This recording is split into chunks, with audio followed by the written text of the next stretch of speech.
Advertencia. Este programa, sus componentes y posibles invitados no tratan de expresar ideas políticas ni religiosas. En este programa solo divulgamos hechos históricos y relatamos leyendas, sin ningún posicionamiento político, ni religioso, ni social.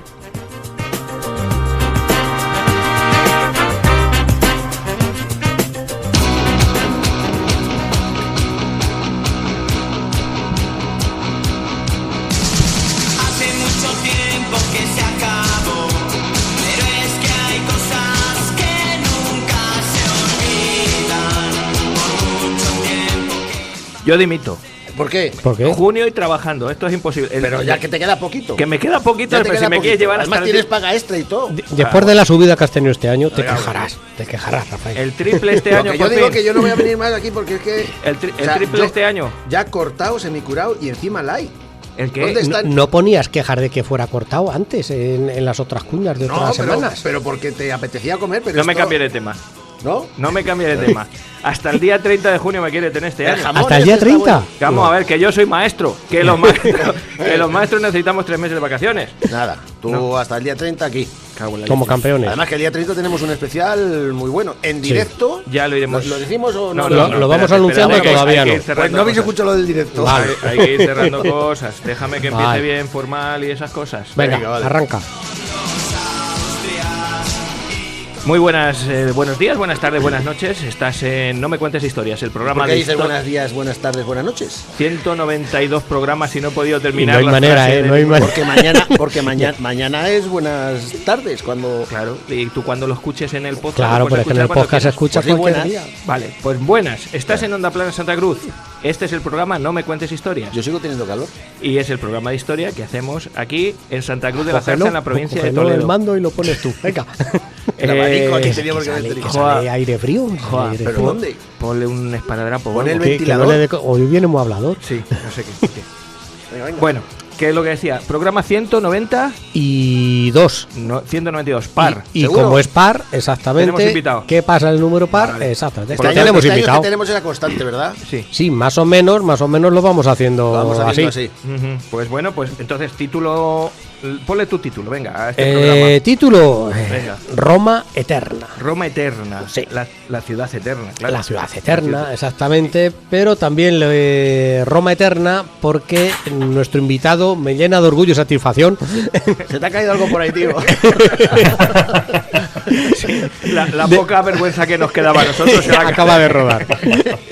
Deciros que tenemos con nosotros a Iván Martín, que para mí es uno de los podcasters que tengo de referencia. ¿Qué es un podcaster? Un señor que habla como si fuera la radio que escuchas tú por el móvil, en una cosa que se llama iVoox en formato podcast. Se me ocurren A un ver. par de chistes, pero no son horas para contar. No, seguro que haya audiencia, que tenemos audiencia infantil, Sí, que lo sí, sepáis. sí, sí. ¿Ah, sí? A ver, Sí. Entonces, Aparte de los japoneses, pues Iván, los japoneses no- eso ya pasaron a la historia.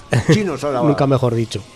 Pues tenemos a nuestro amigo Iván Martín, que pilota un podcast que se llama Roma Eterna, a Eterna, donde se ha empeñado desde hace 4 o 5 años, se ha empeñado en contarnos la historia de Roma, desde que las ranas se peinaban con raya en medio. Una cosa, hay que remontarse a la noche de los tiempos, pues él se ha empeñado y va contando, semanita a semanita, nos va contando la historia de Roma. A mí un amigo mío, Julián, me lo comentó y yo me enganché y, ostras, eso me tiene enganchado por la forma en que lo cuenta. Pues es- Porque pues hay esto hay que muchos escucharlo. podcasts de historias, pero de historia de Roma hay varios, todos muy buenos, todo hay que decirlo, gente muy, muy formada, pero cómo lo cuenta, ostras, digo, este hombre tiene que venir aquí y contarnos cómo lo hace y contarnos la historia de Roma según versión Iván Martín. Iván, buenas tardes. Muy buenos días, tardes, noches, Ahí, buenas, lo que queráis. Ahí está. Hazme caso a mí que el director Muy no buena. tiene ni idea. Muy buenas. Ahora, director, me dicen director, pero no, yo no pinto de aquí. Es directo porque es el liante que en una fiesta del pueblo pues nos cogió y al final a Rafa y a mí, a los más incautos que había allí en el Y bar, tira. dijo, venga, Yo era, Hacer un programa. o venid para acá, venga, yo pues era venga, un joven subimos. inocente. No tenías canas, no tenía pelo. Ni gafas, no, tu pelo no tenías No no tenía. En la vida. No, hombre, no. No, en la yo vida tampoco no. tenía pelo cuando empecé Roma Eterna, tampoco. Tampoco tenía pelo. Hace 4 años ya. 4 años, ¿no, Iván? Que te 4 pusiste manos a la obra. Y, Sí. Jorobar, ¿qué idea tenías cuando que te rondaba en la cabeza? Venga, vamos con ello. No podías haber hecho en 2 o 3 programitas, ¿no? Dijiste, venga, desde el inicio del mundo mundial. Ese era el plan. Al principio digo, bueno, voy a hacer un podcast sobre Roma, vamos a ver si podemos contar historias de Roma. Y pensé, a ver, podcast que haya cronológicos desde el principio, no había. Y luego yo también tenía esos huecos de historia, de conocimiento de episodios de historia de Roma, y digo, voy a hacerlo para yo investigar también. Entonces lo hice por puro friquismo, Ajá. Claro. porque estoy un poco loco. Entonces, como has dicho, yo me he remontado al origen, pero origen mitológico desde Eneas saliendo de Troya con su padre, y ahora llevo 4 años, el 30 de mayo hice 4 años, y ahora mismo estaba preparando esta tarde el programa número 118, Ajá. que vamos a estar ya en la península ibérica, año 217, 216 antes de Cristo. O sea, llevo 4 años y todavía voy por la Segunda Guerra Púnica. Ahí Coño. está. Bien. Nos Que queda nos queda nada, queda. exactamente. Hay Sí. hay historia aquí, ¿eh? Sí, porque intento ir año a año. Sí. ¿Qué pasó cada año con la lista de magistrados, con los eventos, con todo lo que sucedió, consultando las fuentes, contrastándolas, viendo qué hay de verdad, qué hay de mentira, qué se puede saber y qué no, porque hay muchas cosas que no podemos saber. Y año a año, pues esto pasó aquí, fue este cónsul aquí, pasó esto, y es súper entretenido. Yo me lo paso genial haciéndolo. Se me da la vida. Sí, Sí, se, sí, te, sí, se- sí. se te nota. Yo cómo cuentas las fuentes me gusta mucho, porque normalmente, pues, ostras, es algo árido. Que Sí, si lo es. Tito Livio, que si me lo invento Plutarco, que si no sé qué, no sé cuántas. Ostras, qué pesado. Yo en la carrera recuerdo Sí. que había que leer latín y hoy, por Dios, qué he hecho mal. Por eso me Por hice yo a favor. ciencias. Por eso me hice por no leer latín. A ver, y Yo tú fui lo valorero- cuentas muy bien porque valorero además en los mayos. nos vas abriendo los ojos de que no todo lo que cuenten hay que creerlo a pies juntillas, por Exacto, muy hay antiguo temas. que sea, porque Eso ese hombre es. seguro que tenía sus intereses que le marcaban una línea para decir, esto lo vas a contar así. Claro, porque por ejemplo Tito Livio no deja de ser un historiador de época augustea, lo cuenta, es una obra propagandística realmente la obra de Tito Livio. Sí que hay datos que pueden ser fiables, pero muchos son propaganda. Cuando hablamos, por ejemplo, de las guerras púnicas, cuando los escritores romanos hablan de Cartago, no podemos evitar leer cosas como que eran traidores, eran mentirosos, eran lo peor de lo peor, pero porque era para ellos. Claro, Tenemos que intentar abstraernos de ese relato y separar lo que hay de ideología. Por ejemplo, en la Segunda Guerra Púnica, Capua se pasa a Aníbal. Y también en el podcast estoy leyendo la obra de Valerio Máximo, estoy haciendo unas lecturas de anécdotas, y hay un momento que Valerio Máximo dice, sin nombrarla, la llama traidora a esa ciudad, a Capua. O sea, su ideología está ahí. Y a mí me apasiona poder descubrir esas cositas que te cuentan de manera diferente. Por ejemplo, Polibio, que es griego, que habla para romanos y para griegos, te cuenta las cosas diferente cuando te la habla otro.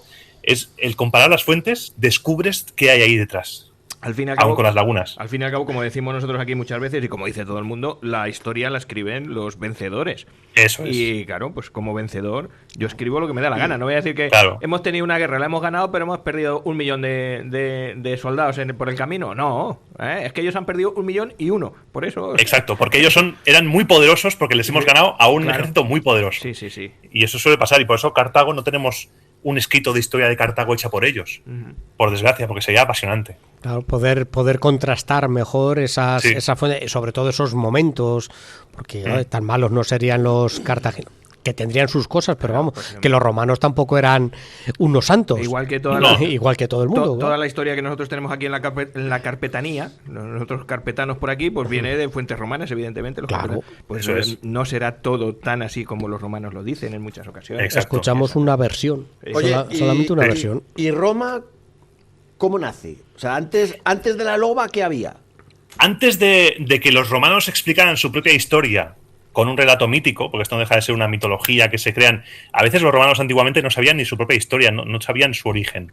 Esto nace de un conjunto un conjunto poblacional en el Palatino, y poco a poco se va desarrollando, se va edificando la zona del Foro, se van uniendo esas regiones, eso a nivel histórico. Se ha ido investigando, hay necrópolis ahí, hay restos que se han identificado, por ejemplo, incluso de finales de la República, restos de incendios que se puede intentar rastrear, pero lo que es la historia, como se sabe hoy en día, es una unión de pueblos en el Palatino que poco a poco fue prosperando, se fue haciendo más o menos con el control del territorio vecinal, fue creciendo, pero no de la manera en la que tenemos en las fuentes, porque en las fuentes nos cuentan la evolución de Roma, si os fijáis, es como muy por fases, como una serie. Primero el vecino, luego tal, va creciendo, viene Pirro, va creciendo luego los galos, luego cartagineses.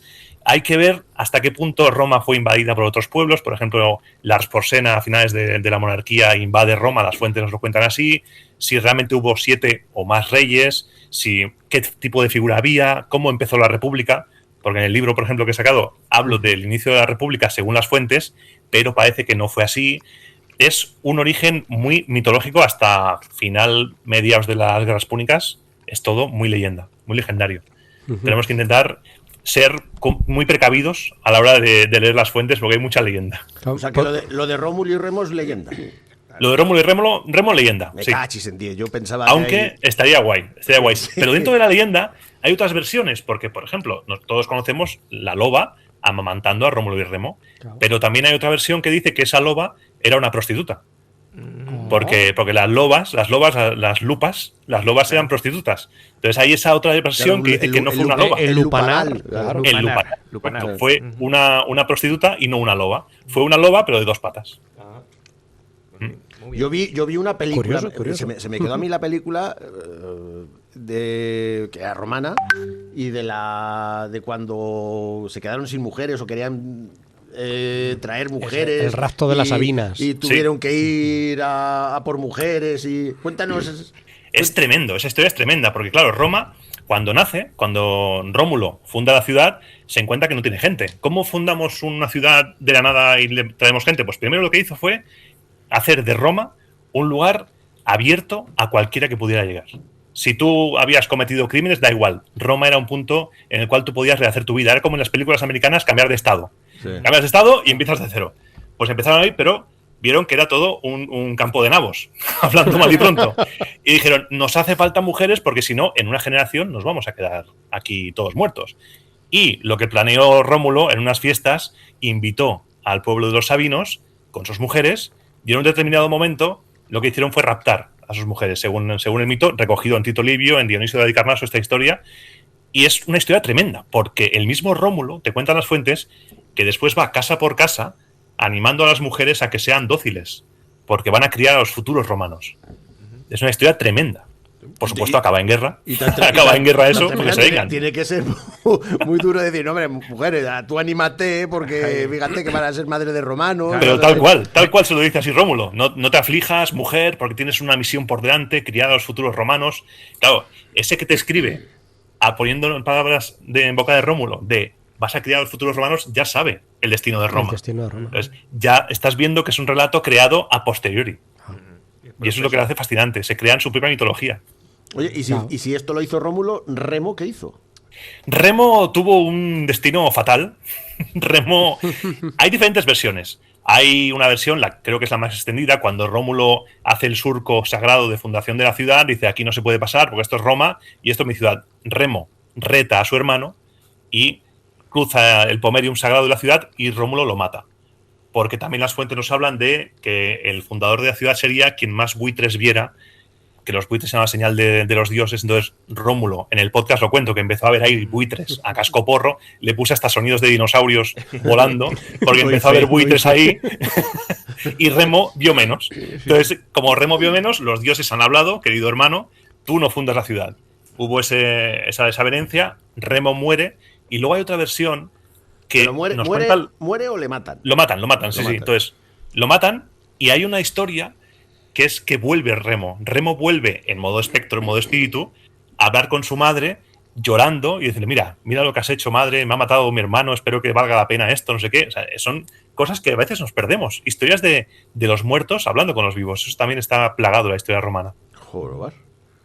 Fíjate, ¿no? Ahora mismo hablando de dos hermanos que se matan, me acuerdo de Pedro I el Cruel y... Yo estaba pensando en Caín y Abel. Digo, al final o puede ser historias que en diversas civilizaciones han tomado como base lo mismo, el enfrentamiento entre hermanos para contar algo. O este nacimiento me parece a mí el de la loba capitolina, que me suena que en otros pueblos hay algo parecido. a un origen mítico. Si no es una loba, eso es un perro o otro animal que también amamanta a los fundadores de... Que es una metáfora muy buena, y además la loba siempre ha sido un símbolo en Roma, actualmente sigue siendo el símbolo de Roma, y la loba Luperca se la tiene como la madre casi de Roma. Entonces el tema de los animales también es muy importante. Los lupercos, había un culto también, la Lupercalia, que se ponían así a dar latigazos con tiras de cuero para la fertilidad de las mujeres. Era el tema animal muy vivo en Roma. Yo les llamo lobos, a los oyentes de Roma Eterna los llamo lobos, pero no a la Luperca. ¿Que pegaban? ¿Cómo? ¿Que pegaban? Claro, las fiestas en Roma, las fiestas antiguas, lo que venían a ser las celebraciones y tal, eran muy encaradas a la fecundidad, muchas de ellas. Y la Lupercalia, había una hermandad de lupercos que hacían ritos ancestrales y luego iban corriendo con tiras de cuero y daban como latigazos simbólicos a las mujeres jóvenes recién casadas para que eso les ayudase en la fertilidad y que fueran fecundas y que pudieran alumbrar nuevos romanos. Oye, pues sabes que hay... Sociedades agrícolas, entiendo yo que... ¿Sabes que hay... en el 19 estuve por la zona de Asturias. ¿En el siglo XIX? Sí, yo vengo de por allí, yo soy como Drácula.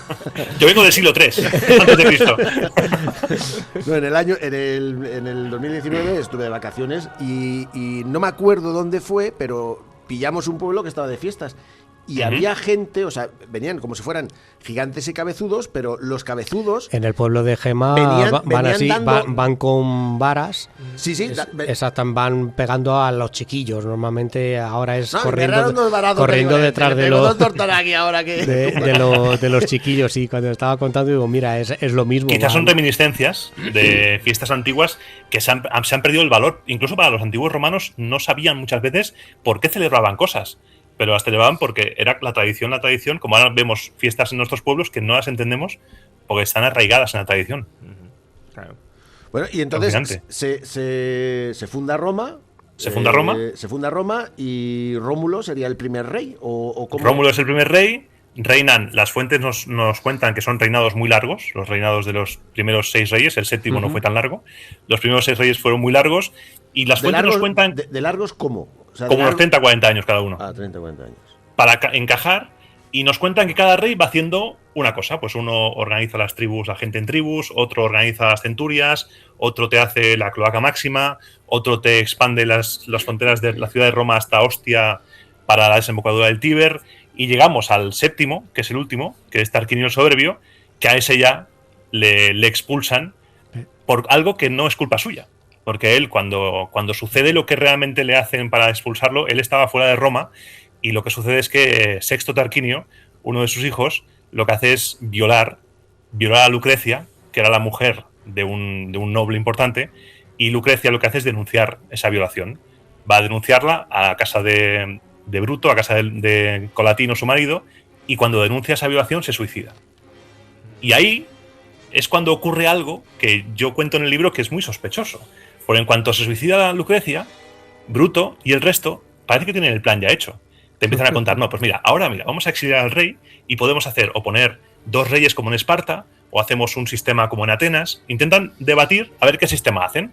Y lo que hacen básicamente es derrocar al rey, lo exilian, le cierran las puertas de la ciudad y se monta el sistema republicano en el año 509 a.C., que es cuando nace la República Romana, que es básicamente esos nobles que durante la monarquía, según las fuentes siempre, eran los consejeros del rey, los senadores, los senex, los ancianos, los descendientes de las primeras tribus, primeras familias, eran los jefes de familia, se formaba el Senado, de ahí el Consejo de Ancianos, y ese Senado, que era el consejero, se hace con el control del poder.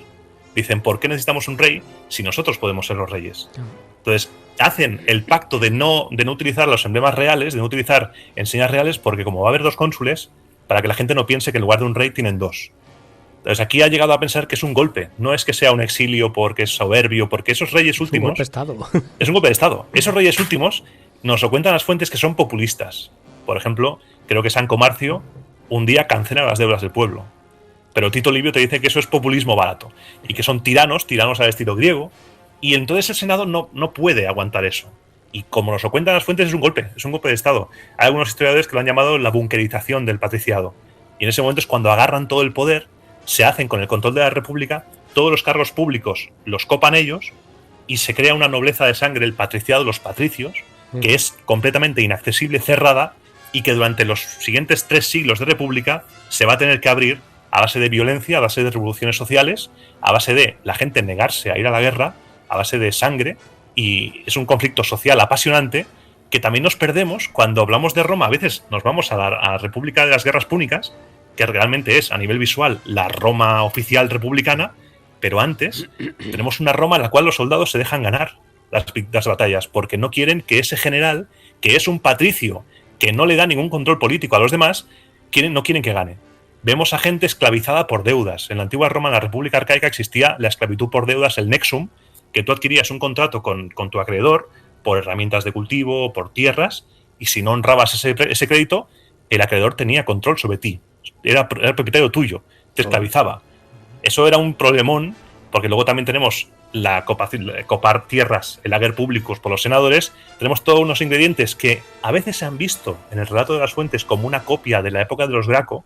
Es un puzzle muy interesante porque los problemas de un romano del siglo II no son los mismos que un romano del siglo V, pero sí que tienen problemas de hambre, de techo y de poder sobrevivir. Es una Roma apasionante, a mí es la que más me gusta, la Roma arcaica, porque la gente, por ejemplo, en el año 494, solamente 8 años, 10 años, poco más después de proclamarse la República, la gente se va de Roma. Porque los senadores, para controlar a la población, lo que hacen es inventarse guerras con sus vecinos continuamente. Porque si la gente está fuera, la gente no va a votar. La gente no va a pensar en que no tienen el poder político. Cuando hablo de la gente con poder político, hablo de los plebeyos ricos, que eso también es una cosa que hay que diferenciar. Sí. Los plebeyos no son los plebeyos, el carnicero del pueblo. Es el comerciante que quiere un fragmento del poder, quiere un cacho de la tarta del poder político. Y son esos plebeyos quienes azuzan a la plebe pobre para que la líen. Entonces se van en el 494, se van de Roma, hacen lo que es la secesión, se van al Monte Sacro y desde ahí crean una magistratura que será especial, no será como tal, crean el Tribunado de la Plebe, que es una figura importantísima para la República porque va a crear un equilibrio entre los cónsules y el poder político del pueblo. Y ahí es cuando empieza toda la trama de la República. Es como una serie esto. Total. Estamos aquí con la boca abierta. Ya te digo. Y no quiero dar mucha chapa.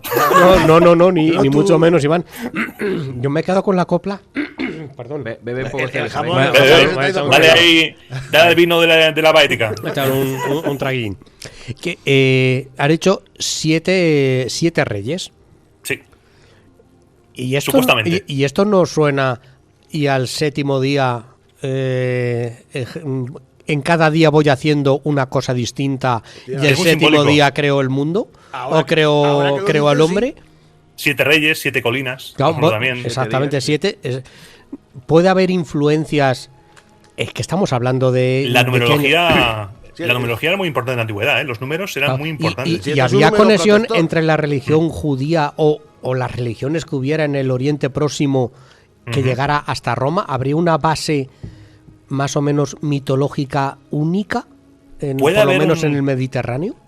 Puede haber en el Mediterráneo una base, por ejemplo, sí que los dioses de Júpiter, por ejemplo, es lo mismo, la misma raíz indoeuropea para Júpiter que para Zeus, por ejemplo, y sí que pudiera haber contactos, porque el mundo mediterráneo antiguo es mucho más abierto y mucho más interconectado de lo que nos creemos.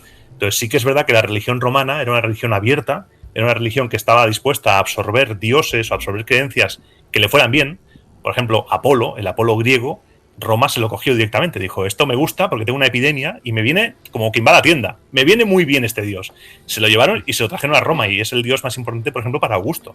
El dios Apolo era el dios de cabecera del emperador Augusto. Entonces es posible que sí que hubiera esa conexión porque se repiten cosas. Por ejemplo, el nombre secreto de las ciudades. Es algo que a mí me fascina. ¿Nombre secreto? En la antigüedad se creía que el nombre era muy importante para el poder que alguien tendría sobre ti. Sí. Porque si alguien sabe tu nombre, alguien te puede controlar. Por ejemplo, cuando Roma va a Velles a conquistar Velles, Roma se trae a Juno, la diosa Juno, se la trae de Velles, porque conoce su nombre. Y se dice que el nombre original de Roma no es ese. No se sabe el nombre de Roma. Había una diosa, la diosa Angerona, que su festividad creo que era por diciembre, que era la guardiana del nombre oficial de Roma, el nombre original. Y hay otras ciudades, como por ejemplo Jerusalén, que también tienen nombre secreto. Esa creencia del nombre, por ejemplo, en Egipto también se creía que el nombre tenía propiedades especiales. Isis, por ejemplo, la diosa Isis, sí, cuando le hizo así sus cosillas, creo que fue a Horus o a Ra, no sé a quién de los dos, era cuando supo el nombre, su nombre secreto. Que cuando sabes tu nombre es cuando te pueden evocar, que los dioses romanos, lo que hacían los romanos eran evocar a los dioses de otras ciudades. Y si alguien conocía tu nombre, te podía evocar a ti y destruirte.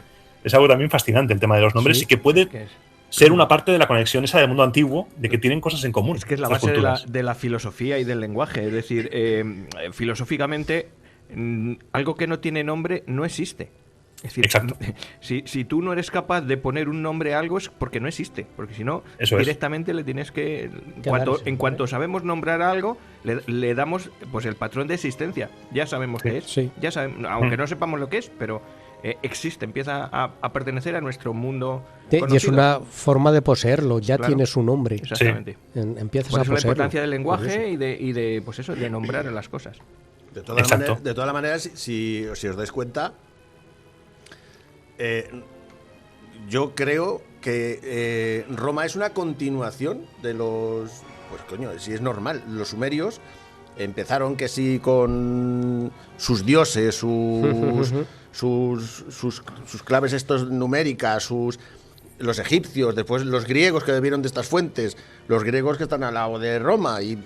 No sé, sí que se aprovecharían de toda esa sabiduría que estaba viniendo de todo el creciente fértil de el sincretismo religioso estaba al orden del día. Claro. Por ejemplo, Isis llegó a tener culto en Roma muy importante, el culto a la diosa Isis, y era la Isis tal cual egipcia. O sea que es muy posible y es positivo para las culturas ese intercambio que empieza con un intercambio comercial que acaba siendo religioso, gente que se muda a las ciudades, gente que expande su cultura y se va creando ese vínculo entre ellos. Roma era un lugar multicultural, multilenguaje, multiolores, era de todo eso. Era totalmente cosmopolita. Enriquece el mestizaje y exacto. Enriquece siempre. Porque... Y Roma siempre ha sido una ciudad, en las fuentes nos cuentan, que es abierta a atraer gente que quiera empezar una nueva vida. Por ejemplo, la familia de los Claudios, esa gran familia Claudia, nace de un inmigrante, lo voy a poner entre comillas, porque era un inmigrante que vino con 5.000 clientes, o sea, un inmigrante con dinero, y que inició una nueva vida ahí.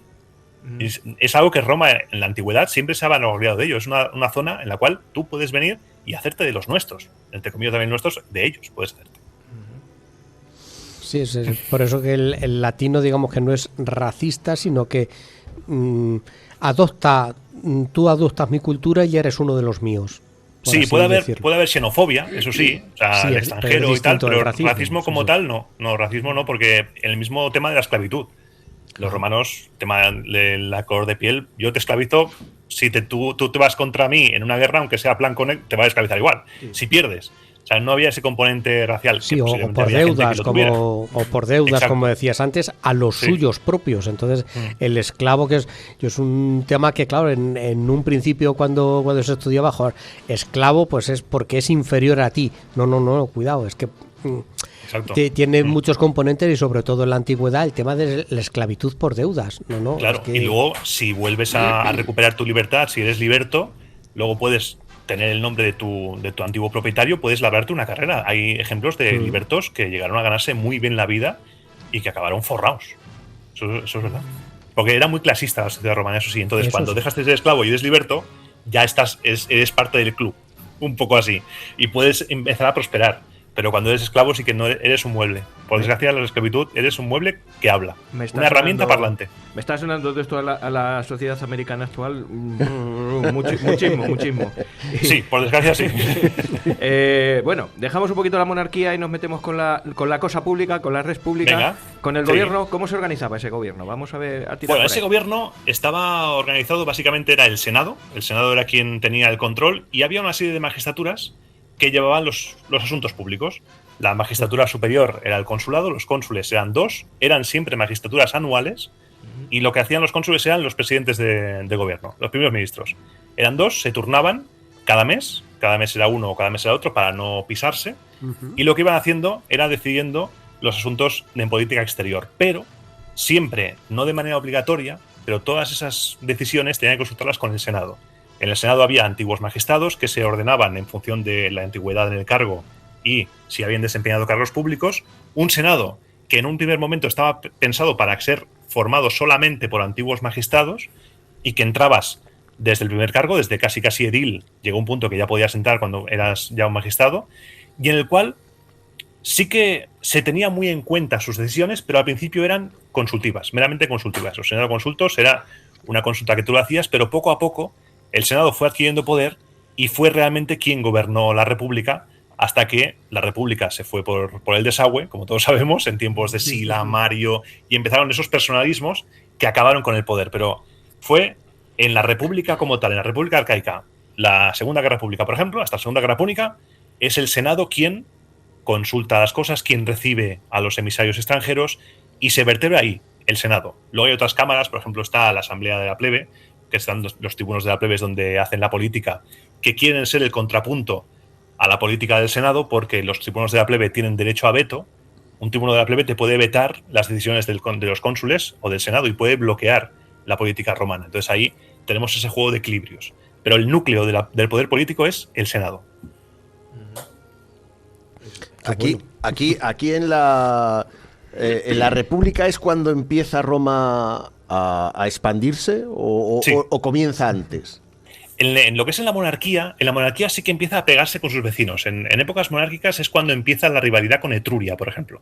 Con los vecinos del norte. Lo que es hoy la Toscana era antes Etruria y ahí empieza la rivalidad. Pero la expansión de verdad empieza con la República, empieza poco a poco haciéndose con el control de zonas del Lacio, lo que es los vecinos, se va expandiendo, luego va hacia el sur un poco, hacia la costa, buscando puertos seguros, choca con los samnitas, que es el primer gran conflicto con los pueblos samnitas que estaban, para hacernos una idea, en lo que es la cordillera central de Italia, que era una confederación de pueblos que no eran un único pueblo. Después de ahí choca con los que estaban al sur, donde está la bota. Ahí había toda una serie de pueblos griegos, se llama la Magna Grecia, eran griegos.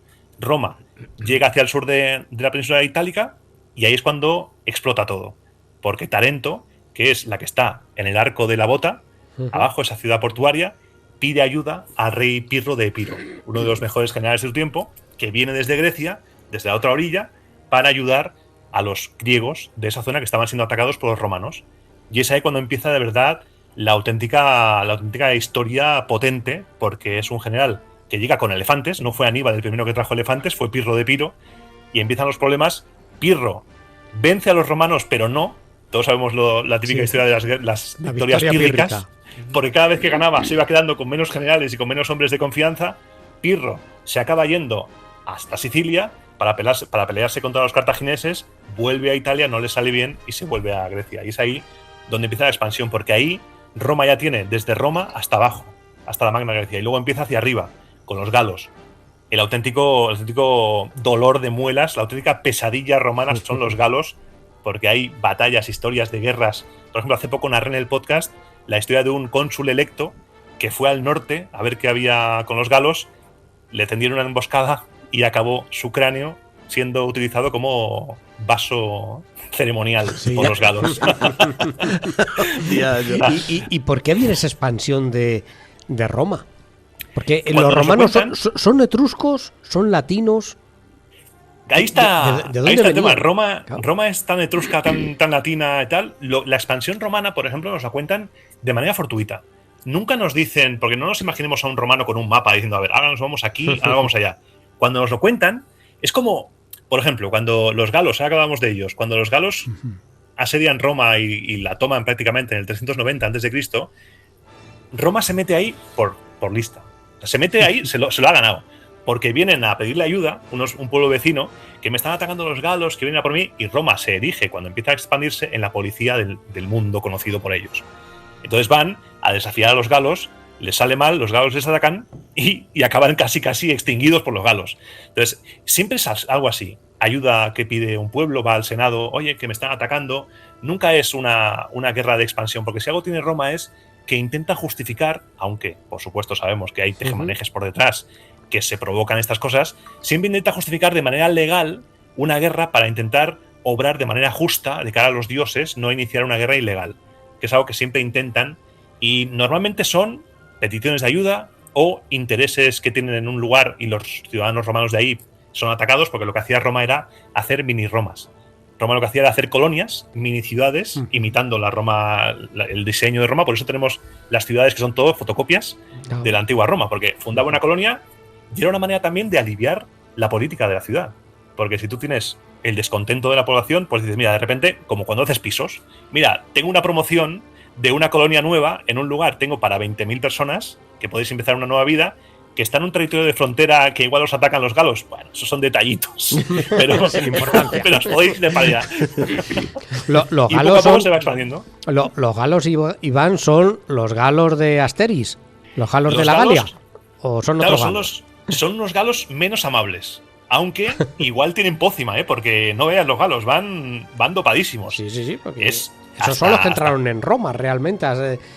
Porque enones, desde ellos hasta las invasiones bárbaras realmente no entró nadie más. Nadie más. Y la entrada de los galos a Roma no fue, según las fuentes, violencia y guerra, tal, no fue. Los romanos se refugiaron en el Capitolio, en la parte de arriba, donde está por ejemplo, la escultura de Marco Aurelio, a caballo. Ahí se refugiaron y los galos entraron en el 390, dijeron, pero no hay nadie.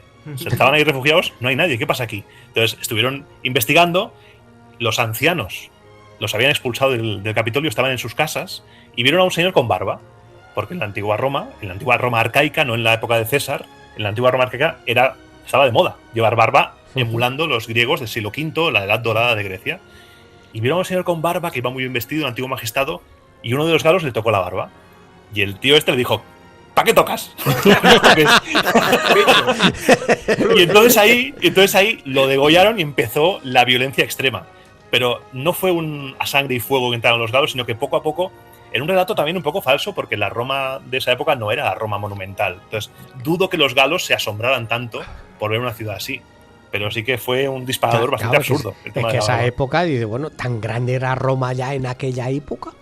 Es algo que también sorprende mucho, porque cuando hay una batalla, no, porque Roma, Tito Livio dice, no, 80.000 soldados. A ver, no te flipes tampoco, que no es el Señor de los Anillos. Nos cuentan batallas que no. Sí que es verdad que en tiempos de Pirro, ya Roma tenía un capital humano muy poderoso, muy potente. Y era capaz de levantar ejércitos uno tras otro porque tenía truco. Cuando te hablan de, por ejemplo, 50.000 soldados, un ejército romano, la mitad o más de la mitad son auxiliares, son de pueblos aliados que han recurrido a la leva para ayudar a Roma. No todos son romanos. Entonces pueden ir recurriendo a reclutamientos en ciudades aliadas para levantar ejército tras ejército. Eso sí. Entonces uno de los asistentes de Pirro le dijo a Pirro que Roma era como una hidra, que le cortabas una cabeza y le salían dos. Pero me parece muy curioso que Pirro le pasara a Aníbal le pasara lo mismo que Pirro. O sea, vencía, pero no vencía. De victoria en victoria hasta la derrota final. Sí, no culminaban. Claro. Aníbal no pudo culminar. Justo ahora estoy en ese momento, porque Aníbal llega en el 218, sube al poder entre las tropas cartaginesas, desde Sagunto sube, pasa a los Pirineos, pasa a los Alpes, sorprende a los romanos flipando de un cónsul diciendo, las fuentes lo dicen, se quedó asombrado de la velocidad a la que iba ese hombre.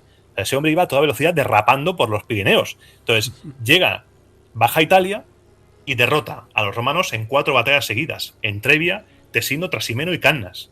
Y después de Cannas, deja a la República al borde de la desaparición, porque todas las ciudades aliadas empiezan a abandonar a Roma, no tiene tanto capital humano como para poder levantarse aún, tiene que reclutar esclavos, tiene que lidiar con la derrota, porque incluso llega a exiliar a soldados derrotados en Cannas porque les recuerdan a la derrota, a la humillación, y no los quiere a esos soldados, los expulsa a Sicilia. Entonces ahí Roma está al borde de la desaparición y Aníbal no ataca a Roma en ese momento porque no tiene con qué atacar, no tiene armas de asedio. Su ejército ha sido menguado durante toda esa campaña y no puede atacar Roma porque todavía hay una guerra de asedio es diferente a una guerra rápida de desgaste y de atacar rápido, porque Aníbal se basaba mucho en la caballería, no era armas de asedio y había mucho tiempo para poder armar eso, mucho dinero, y entonces Roma al final acaba zafándose de milagro, porque ahora estamos en el 215 después de Cannas, que es el 216, en el 215 la situación es dramática. Roma le dice a los antiguos, a los procónsules, les dicen Sicilia y Cerdeña que no tiene dinero para pagar las tropas. El Senado le dice no tenemos dinero para pagar las tropas, las propias tropas.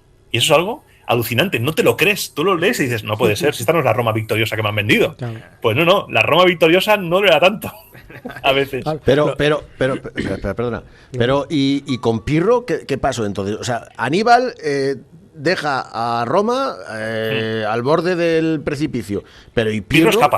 Pirro escapa, porque lo que sucede con Pirro, cuando vuelve de Cartago, que os dije que se fue a Sicilia, se pegó con los cartagineses, vuelve a Italia Y lo que ocurre, que nos cuentan con Pirro, es que las ciudades de la Magna Grecia empiezan a no tolerar el mando de Pirro, porque se convierte en un tirano, según dicen, y poco más que lo expulsan. Entonces, los romanos se aprovechan de eso y barren y lo acaban expulsando de Grecia, o sea, de Italia, perdón, hacia Grecia. Y se aprovechan de eso. No fue tan potente el shock con Pirro como con Aníbal. Con Pirro sí que perdían, pero no tanto. Con Aníbal es que fue devastación, porque eran, en el lapso de 2 años, 4 batallas, y a cada cual peor. O sea, en Tesino, un cónsul derrotado. En Trebia, perdón. Luego en Tesino, otro cónsul derrotado. En Trasimeno, otro cónsul muere. Y en Canas muere la de Dios. Mueren un montón de senadores, un montón de magistrados. Se queda el Senado, cuentan, casi sin gente. Tienen que llenarlo de nuevo. Hay una historia que, eso es muy leyenda, pero hay una historia que cuenta que los cartagineses del campo de batalla cogieron un montón de anillos de Cannas, que el anillo era un señal de magistrados, de gente de poder, y lo llevaron a Cartago. Y lo tiraron ahí al Senado de Cartago y dijeron, mirad, todos los senadores y todos los magistrados que hemos matado, todo ese poder de Roma, mira dónde está.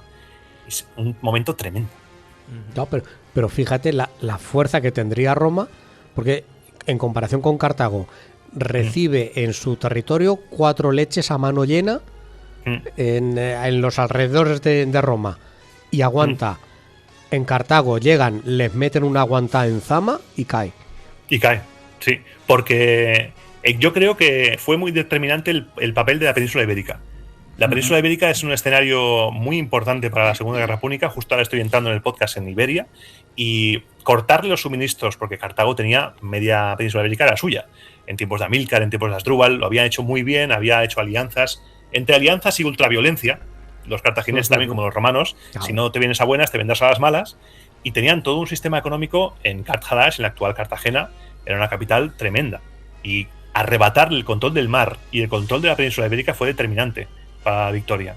Porque por un lado no podían expandirse, no podían irse hacia los reinos helenísticos porque les hubieran dado pal pelo, y la única forma de expandirse que tenía Cartago, que era la península ibérica, Roma se la arrebató. Y eso fue determinante. Y llevar la guerra a su terreno, habiéndole asfixiado económicamente, le acabó de hundir a Cartago. Porque además había facciones, había gente que no quería la política militarista y expansiva de los Barca, había gente que estaba en contra. No acabaron de ayudar mucho los senadores de esa última facción a los Bárcidas, a Aníbal, y todo acabó por irse al garete. Al traste. Sí. Y cuando... Bueno, ya... No hables con la boca llena, hombre, que está muy feo eso. Yo que me ha pillado con el queso. Estamos en confianza. No nos oye nadie. Tú sí tienes que beber algo, bebé, que no tenemos que hablando y veo que... Aquí tengo el vaso con chupito. Ahí. Roma, cuando entra en la península, claro, lo hace entrando detrás de Cartago, persiguiendo a los cartagineses. Sí. Cuando llega a España, a Hispania, a la península, ¿piensa ir más allá? O sea, conquistar todo este territorio, ¿o solamente entra persiguiendo a los Barca? Entra persiguiéndoles y les gusta. Les gusta la zona, les gustan las capacidades económicas que había, el potencial, porque llega, cuando os he dicho que un cónsul estaba flipando con la velocidad de Aníbal, ese era Publio Cornelio Escipión, el padre de Cornelio Escipión el africano, que le dice a su hermano Neo, que le dice, oye, vete a Iberia, porque hay que cortar a esta gente, porque como le sigan mandando suministros, nos vamos a la mierda todos. Entonces va, con la ayuda de los masaliotas, que son los habitantes de la actual Marsella, que son griegos, llega hasta Ampurias, que también era una colonia griega de los mismos masaliotas de Marsella, y desde ahí Neo Cornelio Escipión va haciendo pequeños desembarcos hacia el Ebro, va bajando hacia el Ebro, negociando con algunos pueblos, atacando a otros, con un pequeño equilibrio, pero su plan inicial es cortar a Aníbal, cortar la línea de suministros, dejar el poder de Cartago en Iberia a lo mínimo. Se quedan en Tárraco y desde allí empiezan a pegarse. Asdrúbal y los cartagineses con los romanos empiezan a pegarse, pero el plan inicial era cortar. Pero después, claro, pillan Cartagena, la actual Cartagena, ven el potencial económico de las minas, los recursos, tal, y dicen, uy, esto es una bicoca. O sea, hemos encontrado... Fui buscando cobre y encontré oro. Ya que estamos aquí. Vamos, nos quedamos aquí. Claro, y se fue expandiendo, ya se encontró con... Sí.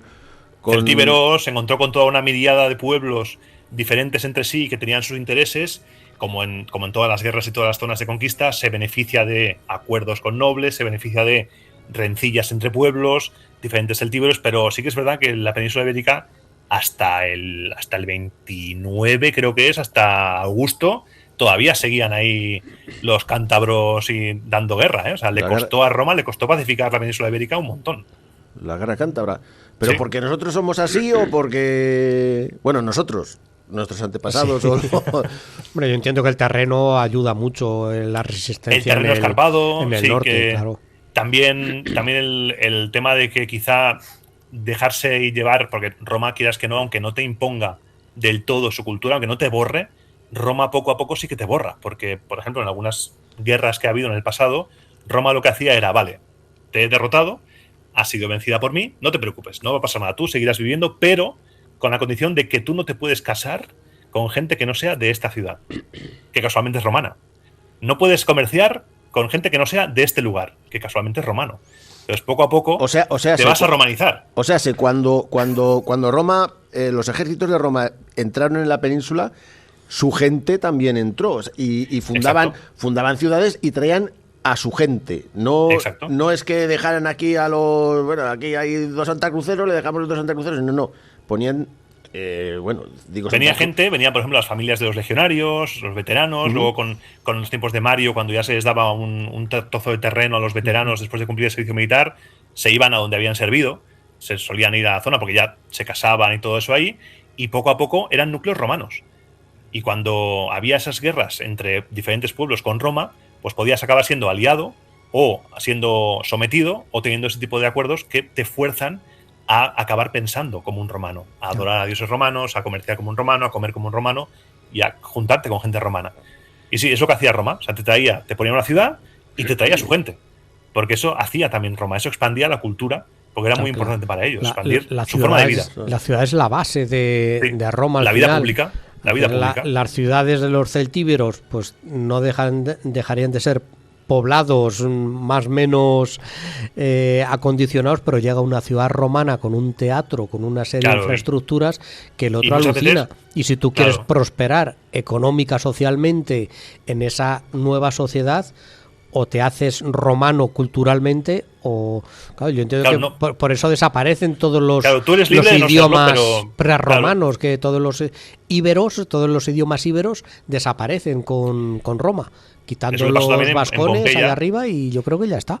En Pompeya la lengua osca en Pompeya casi desapareció. Entonces es porque no hay ninguna política de eliminar esas culturas, pero vas a acabar teniendo que vivir como un romano.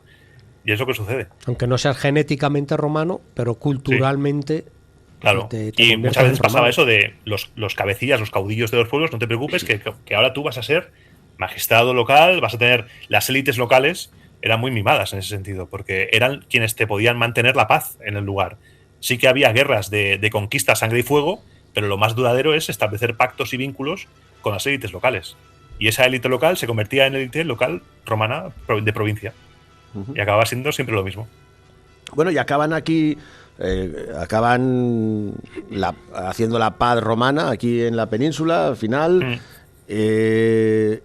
Las guerras civiles que surgen aquí en Hispania, ¿es durante este proceso de la paz hispánica o es posterior? ¿Por qué surgen? Sí, es un proceso, es anterior a la Pax Romana. La Pax Romana es el concepto con Augusto, que es el concepto que vende de paz, porque después de las guerras civiles Augusto vendió esa propaganda, porque Augusto si algo tenía, era el maestro de la propaganda, el maestro de usar la imagen, de usar el mensaje como algo político. Era el tío de Julio Iglesias. Era un crack. Además, cuando muere Julio César, descubre que en el testamento le ha adoptado y le ha legado un montón de dinero, y coño, así cualquiera, así todos somos Augusto. Claro. Entonces sí que las guerras civiles se encuadran en ese momento en el que Roma se está empezando a desintegrar el equilibrio de poder en la República. Los ejércitos dejan de ser tanto del Senado y del pueblo de Roma a ser de alguien. Por ejemplo, cuando hablamos de las legiones de Pompeyo, las legiones de Mario, las legiones de César, ahí tenemos un problema. Y uno de los primeros conflictos, y uno de los más olvidados quizá injustamente, en la península ibérica, es el de Sertorio. Quinto Sertorio era un anti-optimate que luchó contra Pompeyo y fue muy importante los pueblos íberos, y acabó muy mal. Pero era también partidario después César, toda esta rama de partidarios de la plebe acabaron muy mal, y las guerras civiles es un intento de ese poder político que llega a un punto que como que no hay reconciliación posible, porque en la antigüedad, en las fuentes nos cuentan que cuando uno salía, si no lo había hecho bien, iba a caer por la roca Tarpeya. Cuando un cónsul acababa su mandato, si no lo había hecho bien, o había otro la que roca, tal... La roca Tarpeya, ¿dónde está? ¿Dónde está? ¿Dónde está la roca Que lo he escuchado Tarpeya? 40 veces y yo buscando en el mapa de Roma, ¿dónde está, demonios? Hay dos rocas Tarpeyas, porque si buscas en Google te sale una, pero la investigación cree, porque tiene dos cimas, el Monte Capitolio tiene 2 cimas, entonces puede ser en ese lugar o justo en el opuesto. Ahí hay un cacao, pero sí que caían por la roca Tarpeya, y hay ejemplos de gente que ha caído, a unos más justamente que otros, pero se rompe ese equilibrio, se rompe ese respeto por el juego político, y es cuando quien la tiene más grande es quien empieza a ganar, y se juntan los conflictos civiles uno tras otro, y después de Augusto, después de los Julio Claudios, el año de los 5 emperadores, un montón, y ahí vuelve a haber un desequilibrio de poder, una zozobra de paz, que en esos años de Augusto era algo, una balsa de aceite en comparación con lo que vendrá después. Con Augusto era increíble.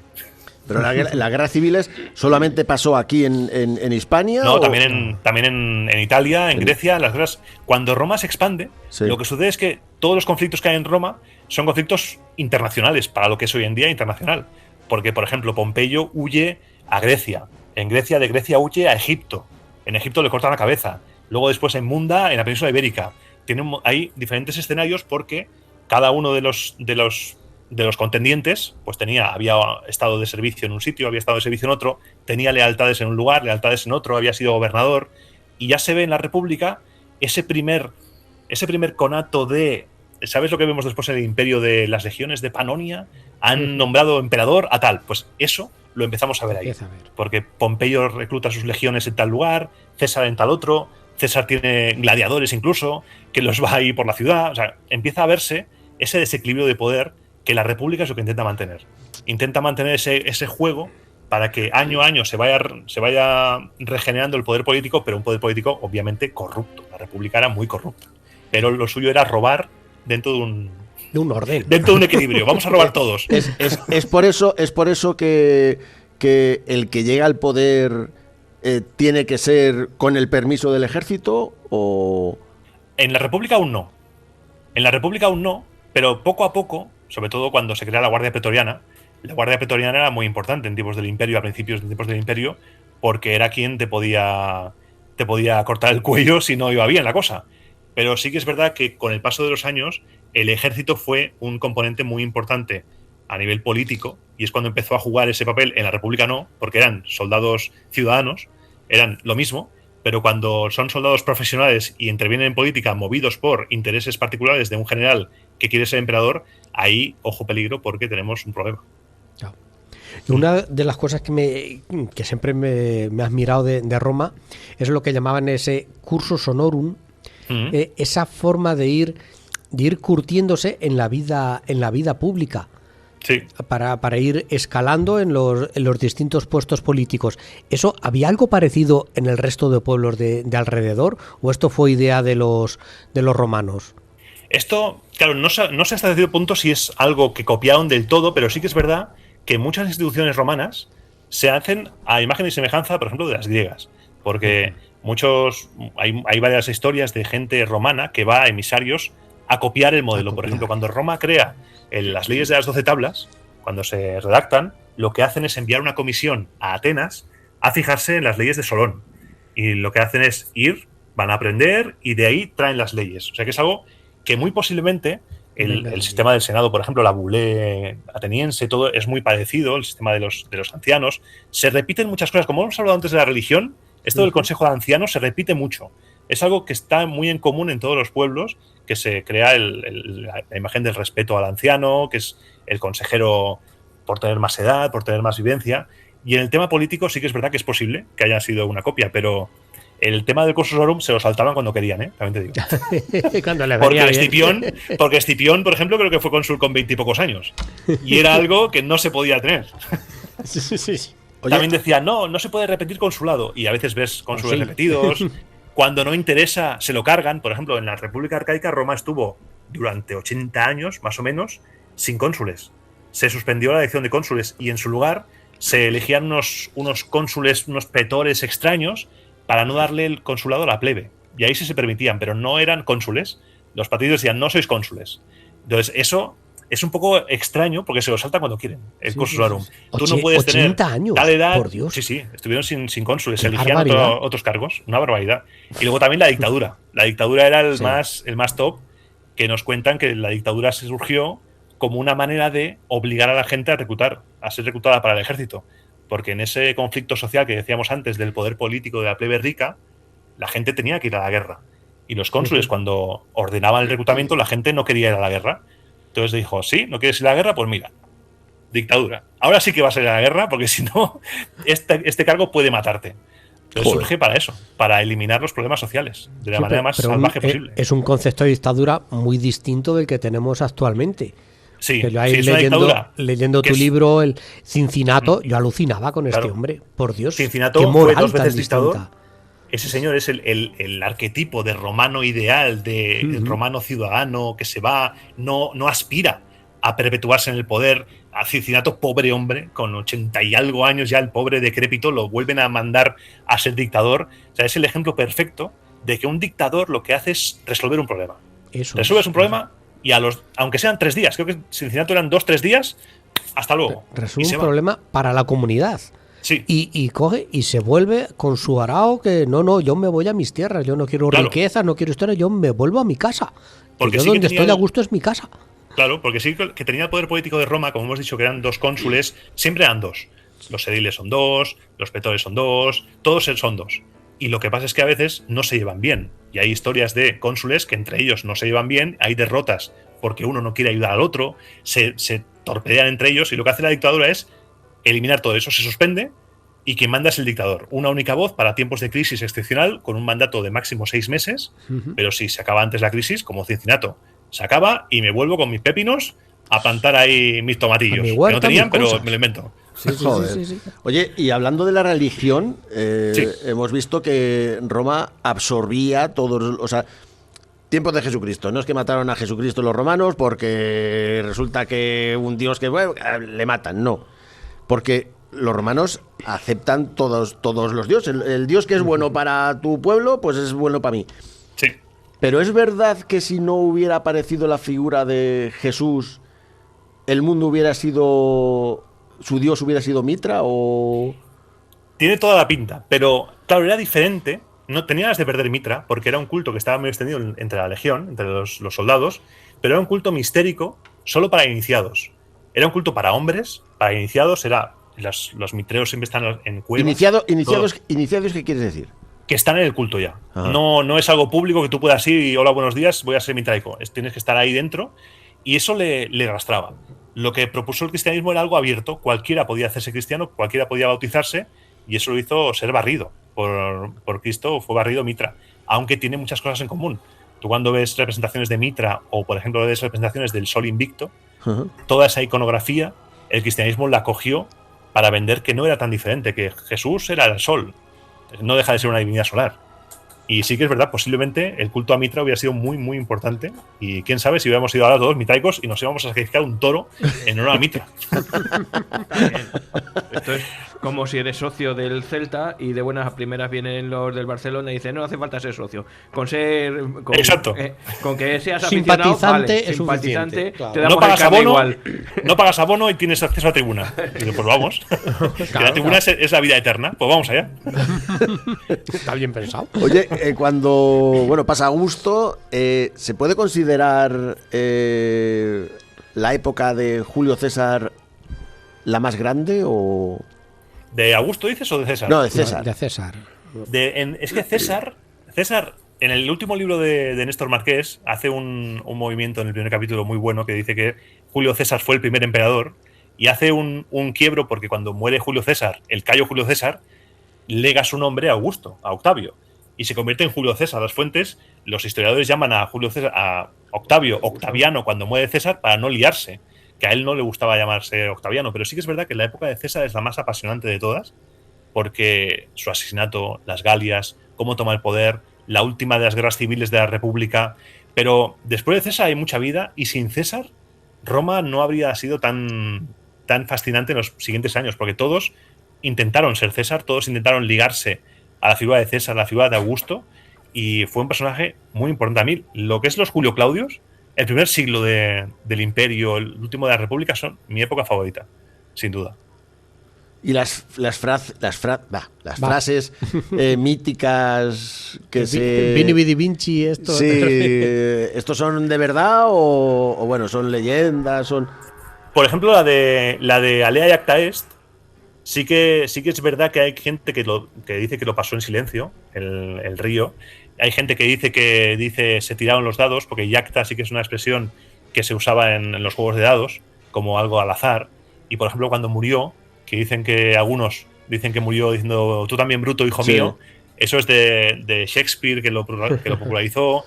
Hay quien dice que murió en silencio. Hay otro, creo que es Suetonio, que dice que lo dice en griego, kai su teknon o algo así le dice, tú también, hijo, pero Bruto no era hijo de César.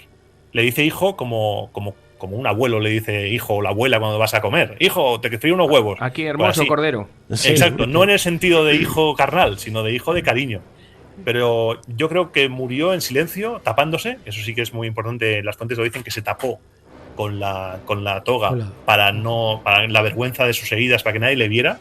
Se tapó y murió en silencio, intentando mantener la dignidad. En silencio, a mí me están clavando los puñales, estoy diciendo, me cago en tu muerto, cabrón. Intentó revolverse, pero no pudo. Obligado te veas. Y lo del ave César, los que van a morir te saludan, mentira también. También. También. Hasta lo del dedo para arriba, al dedo para abajo. Qué daño ha hecho Hollywood. Sí, porque lo del ave César, los que van a morir te saludan, sale creo que es en Suetonio. Te lo cuentan en tiempos de Claudio, y es una naumaquia, no es un combate de gladiadores, y lo dicen para burlarse de él. Lo dicen de ave César, salve, saludos César, pero no es un saludo institucional que los gladiadores hicieran con el brazo levantado, no es algo así, es una anécdota puntual que era para mofarse del emperador. Entonces ahí sí que fuera. Y lo del pulgar también lo del pulgar puede ser problemático porque hay peleas con lo del pulgar. Sí. Hay gente que dice que es el pulgar metido para adentro, para afuera. Hay quien dice yúgula, que es, yo creo, mi teoría para abajo es que significa meter la espada y por lo tanto no lo mates. Yo me inclino más por pensar que la gente gritaba, como hay en los estadios, o sea, por gritos, o sea, abucheos, aplausos, lo que fuera. Fíjate que ha llegado hasta nuestros días en el face, en el like, en el dedo para arriba, dedo para abajo, o sea, que estamos ahí. O incluso con pañuelos, igual con pañuelos ahí con telas de trapo, las corridas de toros, ¿cómo se dan las orejas? Pues según el número no tiene por qué ser descabellado pensar algo así. Oye, ¿y esto de las peleas estas de los gladiadores y todo esto, cuándo surgió? Las peleas de gladiadores surgen, ya hay menciones a ellas en la Ilíada, por ejemplo. En los funerales, antes eran los funerales, porque a los muertos se tenía la creencia de que los juegos, se hacían incluso competiciones olímpicas, casi, o sea, atléticas. Los juegos de sangre placían a los muertos. Entonces empezaron a hacer combates fúnebres, combates de gladiadores fúnebres, y poco a poco se organizaban en Roma, ya estamos hablando de que llegan a Roma. Hay quien decía que llegan a través de Etruria, luego se desmintió, llegan a Roma. Y lo que hacen es llegar como homenaje a los muertos. Cuando hay un funeral, se muere, por ejemplo, tu padre, y tú, en honor de tu padre, haces combatir a 5 parejas de gladiadores. Luego, otro viene y hace 10, otro hace 20. Empieza a gustar, empiezan a surgir tiburones que dicen, uy, espérate, aquí hay beneficio, aquí hay negocio. Exacto. Y poco a poco se va popularizando, la gente le gustan los combates y empiezan a surgir los anfiteatros, empiezan a surgir, en el circo también había peleas de gladiadores, y empieza a surgir ese gran negocio que es los combates de gladiadores, esa gran pasión. Por eso vemos un montón de lucernas, un montón de imágenes de gladiadores. El merchandising de gladiadores era la leche. O sea, algo parecido a los futbolistas de hoy en día. Se han encontrado hasta pesas con efigies de gladiadores o puños de cuchillos, mangos de cuchillos con un gladiador tallado. La pasión que había por los gladiadores era tremenda. Me imagino que cuando comenzaron, bueno, pues no les importaba, que ha matado fulanito, ha matado a este, ha matado al otro, pero cuando llegaron así ser tan populares, el que tenía el negocio no le sería tan rentable que su estrella se fuera al otro barrio.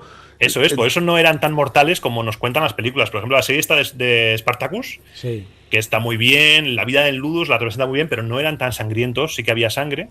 pero porque hay testimonios de gente que eso era un espectáculo a ojos de los niños, por ejemplo, era terrible, pero como tú dices, yo tengo un gladiador que lleva 2 años conmigo y ha vencido un montón de combates, como me lo mates, a ver cómo me pagas todo lo que yo le he pagado a él. Claro. Es una inversión económica. Por ejemplo, se sabe que Julio César, ahora que hablábamos de él, Julio César lo que hacía era perdonar siempre a los gladiadores más populares para poder seguir contando con ellos. Claro. O sea, no vas a matar a Messi. Claro. Tienes que vuelva. Indultas a los buenos, claro. Eso es. Sí. Y no necesariamente tenían que ser esclavos como... Exacto. Tú podías ser gladiador, podías llegar a gladiador como esclavo. Tú acabas siendo, por ejemplo, nosotros 4. Estamos en nuestro pueblo, tranquilamente, entramos en conflicto con Roma y somos derrotados. Nos venden como esclavos. Acabamos en el mercado de esclavos y nos dicen, hostia, tú eres fuerte, tú tal... Venga, conmigo, soy un lanista, tengo una escuela de gladiadores y vais a ser entrenados conmigo. Nos lleva para allá y nos hace gladiadores. Poco a poco vamos avanzando, poco a poco, de ser un novato, podemos progresar en la familia del ludus, tenemos una nueva vida y a base de combate podemos incluso llegar a ganar mucho dinero y ser personaje importante. Luego también puede ser mismo un cien romano por deudas. ¿Les pagaban? Sí, acababan siendo pagados, tenían su tarifa. Aunque tú fueras esclavo, luego te ibas a dormir, depende del ludus, te ibas a dormir a una celda, encadenados o no, pero tú tenías tus emolumentos como gladiador porque cobraba el lanista y la escuela cobraba y tú cobrabas como ello. Ya fuera en especie, en mujeres, en comida, en dinero, luego ya todo eso. Porque también tenías que procurarte el entierro de tus compañeros o tu propio entierro, había que pagarlo. Podías estar con tu familia, depende del ludus. Era un mundo muy, muy cerrado, era una vida nueva.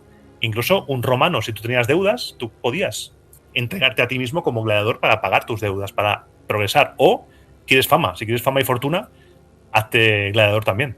O sea, no tiene por qué ser esclavitud, puede ser por varios, o condenado al gladio. Si eres condenado al gladio no eres gladiador, sino que eres carne de cañón. Pero puede que sobrevivas. O no. O no. Ya, lo que pasa es que las heridas... Sí, tenían supuestamente los mejores médicos, pero hay el relato de Galeno, el médico Galeno que vivió en tiempos de Marco Aurelio, nos cuenta este hombre que los médicos de los gladiadores eran auténticos carniceros. Pero sí que es verdad que se han encontrado restos de que había operaciones quirúrgicas, que había realmente medicina avanzada para la época para los gladiadores, porque era una inversión económica que el lanista quería mantener. La alimentación, hay relatos de cómo eran los gladiadores bastante tremendos, como que se inflaban a la proteína, luego otros dicen que comían mucha cebada, que estaban como deformes porque se entrenaban hasta caer casi exhaustos y luego otra vez. Era una cosa que no eran muy listos, también algunas fuentes dicen, o que eran muy feos, otros no.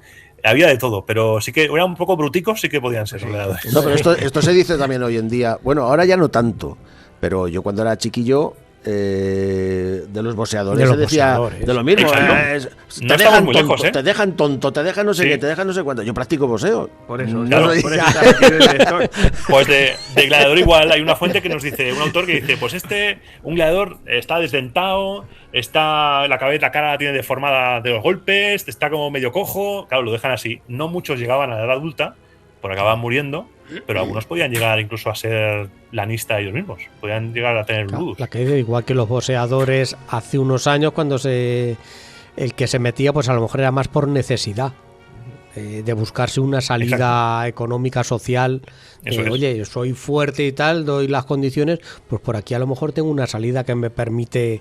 Claro, tú imagínate un soldado que ha estado en el ejército y no sabe hacer otra cosa.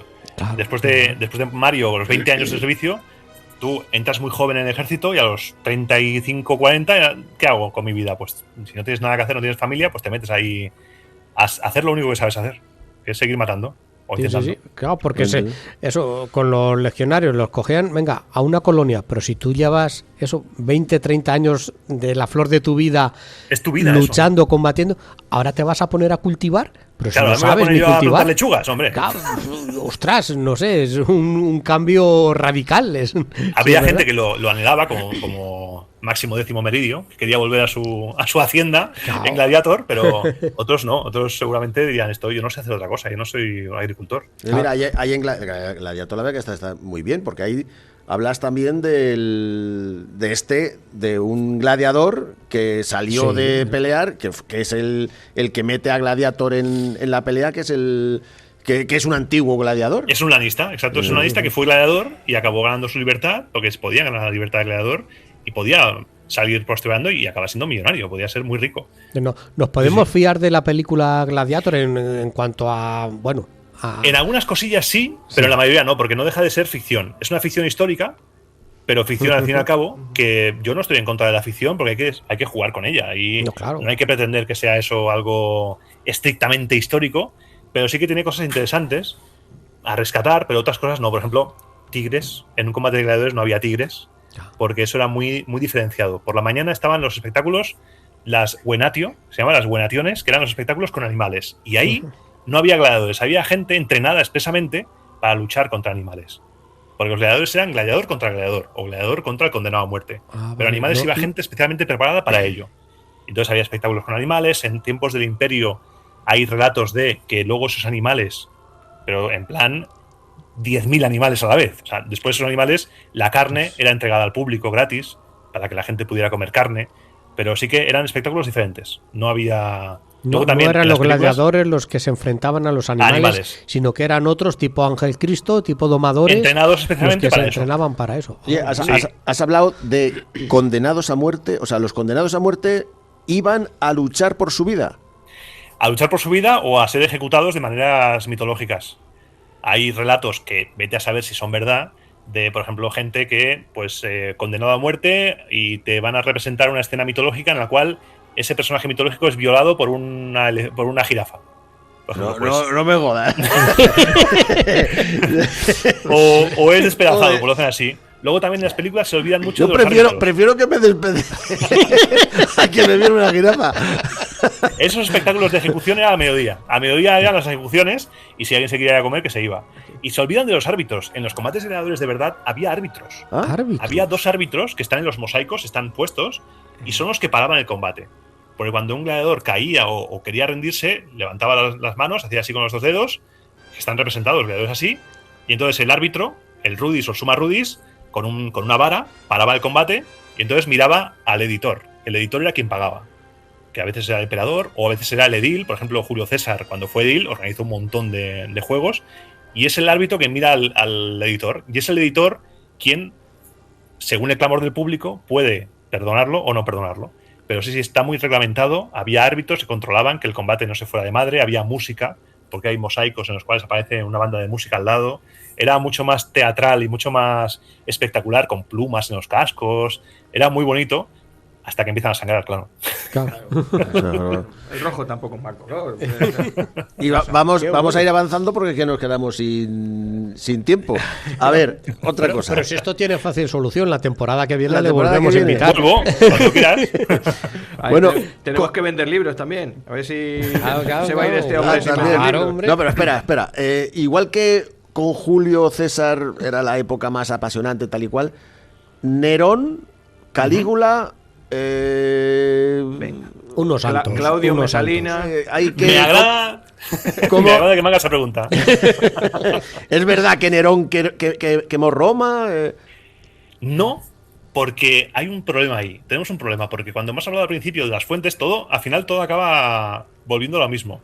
Cuando leemos los relatos de Nerón, Calígula, Claudio y todo esto, Suetonio, por ejemplo, Tácito, son gente que te cuenta las cosas con una intención. Por ejemplo, cuando lo de Calígula y el caballo, que nombró senadora Incitatus, realmente lo que se cree que pasó es que Calígula, lo típico de sois tan inútiles que mi caballo lo haría mejor. Claro, de ahí nombró senador a su caballo, hay un mundo. Sí. Entonces, actualmente se cree que fue eso, fue una amenaza. Calígula fue muy querido por el pueblo, Nerón fue muy querido por el pueblo, y en el incendio del año 64 sí que es verdad que abrió zonas para refugiar gente. Él no estaba en Roma cuando sucedió el incendio. Roma se quemaba casi cada verano porque era todo madera, era todo estructuras de mala calidad, y el calor, las pocas condiciones de seguridad hacían que se quemase habitualmente. El incendio del 64, él no lo hizo muy bien porque él ayudó, no quemó Roma, pero es que luego con lo que se quemó se construyó un chalet. Se construyó la Domus Aurea. Entonces, claro, dices, no lo hiciste muy bien después, querido Nerón. Claro. Sí, te da que pensar. No serías tú, pero mosquea bastante. Y luego, posteriormente, la propaganda cristiana lo convirtió en anticristo. Sí, Nerón era anticristo. Y por eso ha pasado a la historia como el que quemó Roma tocando la lira en las películas, y esa imagen no es así. No, está descartado actualmente por la investigación, no quemó Roma. Y Calígula no era tan malo, porque tampoco se envenenaban con plomo los emperadores. Son historias que son escritas para ensalzar. Yo, por ejemplo, si estoy llamando a las órdenes de un emperador, voy a escribir desgracias extremas de otros para ensalzar la nueva dinastía de mi emperador. Para ensalzar la pureza de mi emperador, como este sí que va a volver a los valores de Augusto, este sí que está, no como estos anteriores que son mira, por ejemplo, de Nerón, se cuentan burradas, como que disfrutaba, esto lo he leído en Suetonio, que disfrutaba imitando el sonido de niñas violadas. Joder. Los gritos de niñas violadas. Es como, hola, ¿qué está pasando aquí? Son relatos muy fuertes, extremos, que dices, hostia, hay que preguntarse cosas. Si lo vamos repitiendo uno tras otro, hay que preguntarse cosas porque son tremendas. Por ejemplo, Domiciano se dice que fue un emperador malísimo porque, claro, los senadores, los que escriben, no estaban a favor de su política, pero fue un emperador muy bueno cuya política económica revitalizó el imperio. Pero sí que es verdad, por ejemplo, Trajano lo recordamos como un grandísimo emperador porque expandió las fronteras del imperio, las amplió, las guerras de las Dacia, que no hacía falta la guerra de las Dacia, no hacía falta ninguna, pero a la élite le gustaba y por eso se ensalzó su figura. Oye, y es verdad, igual que se está tirando por tierra a Claudio y a Nerón, Claudio y Mesalina era tan caliente. Estamos llegando a la fase de Sálvame. Coño, ya estamos aquí. 2 preguntas te quedan. Alivia. Mesalina, ¿cómo era Mesalina? Mesalina fue, bueno, ahí. Sí, tú has hecho un programa sobre Mesalina. Sí, pero es verdad que la tiraron por tierra por algo, no porque ella fuera así. Aquí se junta con que Claudio, al contrario de Calígula, tuvo muy buena prensa. Claudio no era tan buen emperador, no era tan buena persona como nos cuentan, por ejemplo, la serie de Yo Claudio, ese cojito, tartamudo, buena gente. Claudio era más mal bicho de lo que se cuenta. Y quizá lo de Mesalina fue una especie de intento de golpe al poder, porque sí que es verdad que las fuentes nos cuentan que tuvo una competición con una prostituta, a ver quién aguantaba más, pero ahí yo creo que hay más de fondo de lo que... Porque las fuentes siempre se quedan con la mujer pérfida, por ejemplo, Livia la envenenadora, Livia la asesina, y realmente no fue así. Livia era la número 2 de Augusto, Livia era la cabeza que estaba con él, gobernando el imperio con Augusto, y Mesalina, yo creo que hubo un desafío de poder que luego después las fuentes lo diluyeron como esta señora es un poco fresca y esta señora no le interesa al imperio. Vamos, es que tenemos que ir cortando. ¿Cuánto? Que tenemos que ir cortando. ¿Qué hora es ya? No es que no he perdido ni la noción del tiempo. 1 hora y casi 20 minutos aquí de charla. El programa es 1 hora y media como máximo. Bueno. Alguna vez nos pasamos, es cierto. Es que falta la caída del imperio y todo. Claro. Por eso, si yo no quiero avanzar más para que aquí hablemos de su libro y la temporada que viene nos cuente el próximo libro. Vale. Exactamente. Iván, ¿dónde empieza Roma Eterna y dónde termina? Mira, Roma Eterna, el libro del ascenso de la República, empieza con la violación de Lucrecia, año 509, cuando se proclama la República, y acaba con la caída de Cartago, la Tercera Guerra Púnica, 146, cuando de manera totalmente innecesaria Roma destruye la ciudad de Cartago. No le echa sal a Cartago, que es otro mito que ahí desmiento. No hay sal sobre Cartago. Nada. Con las veces que lo he contado yo. Con las veces que lo he contado.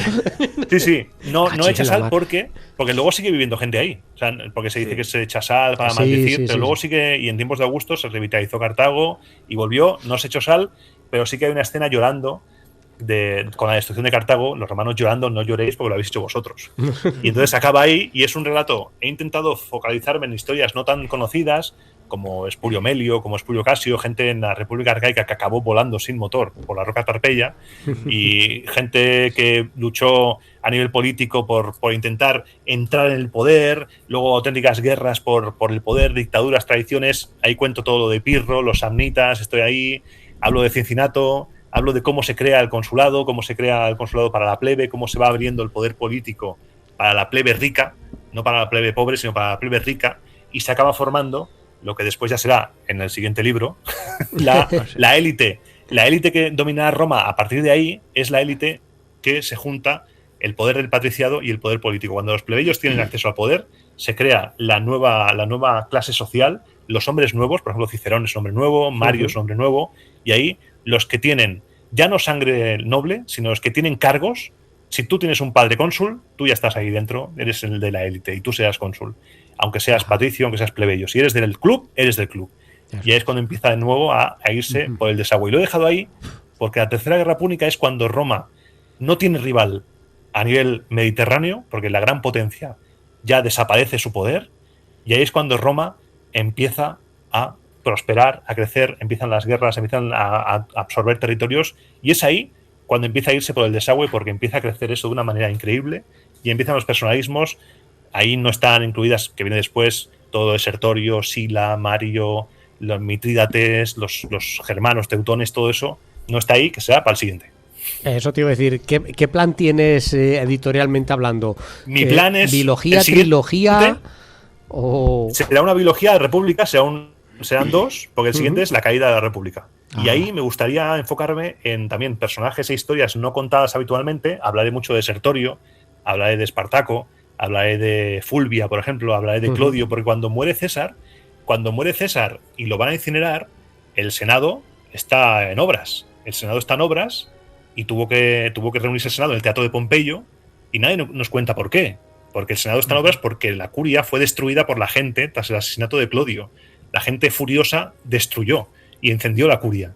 Entonces ahí quiero hablar de todo eso que pasó, quiero hablar de la importancia de Marco Antonio y Cleopatra. Vamos a intentar rehabilitarlos un poco, porque la propaganda de Augusto se encargó de tirar por tierra a Marco Antonio cuando realmente es el número 2 de César y es el heredero de César, pero pasaron cosas ahí y se fue por el desagüe también su carrera. Entonces intentaremos hablar de cosas que no están muy explicadas. Bueno, espera, la última pregunta. ¿Es verdad, Ángel de Amor, que está pactado ahí ya? ¿Es verdad que las gachas es un manjar romano? Eran los comedores de gachas. A los romanos se llamaban comedores de gachas, sí. Porque los romanos en tiempos arcaicos eran súper austeros. Se veía como algo positivo, Cincinato, se veía como algo positivo ser austero, comer gachas, no estar en el lujo.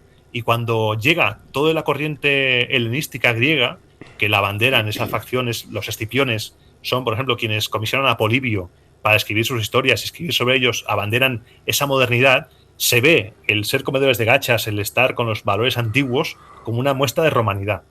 Y sí. Y los gladiadores eran comedores de gachas, también se dice que eran. Gachas, pero los manchegos son romanos. La gachas con chorizo, con tocino. Un engrudo, comían un engrudo raro. Sí, un engrudo, eso era comer ahí. Que no te invite un romano antiguo a comer a su casa, porque lo sufres. Pues carne, por ejemplo, poca. Si es pobre, poca carne. Claro. Pobre poca. Pues nada, pues entonces hay que comprarse Roma Eterna en Exactamente. papel. Iván Martín, Roma Eterna, editorial La Esfera de los Libros. No, a lo digital me iba ahora porque tienes aquí el último capítulo en iVoox, es Hechos y Dichos Memorables, parte 17, el archivo pretoriano. Eso es. Tiene muy poquitas reproducciones, un poco menos que nosotros. Porque tiene 2.389. Este es el pasar el último capítulo. Estás casi. Dentro de nada nos puedes superar. Lo estás haciendo bien, chavalín.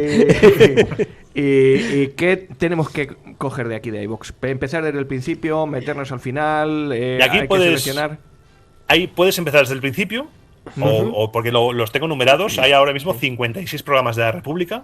Hay diferentes series. Está la serie de la monarquía, la serie de la República. Tengo también programas sobre la religión, programas sobre el calendario. Hice varios programas explicando todas las festividades del calendario romano. Y si entras desde el principio, puede encontrar cronológicamente la historia de Roma, o incluso en cada capítulo yo intento hacer una recopilación, a ver qué pasó en el capítulo anterior, todo eso, para que no sea una frontera para el oyente nuevo.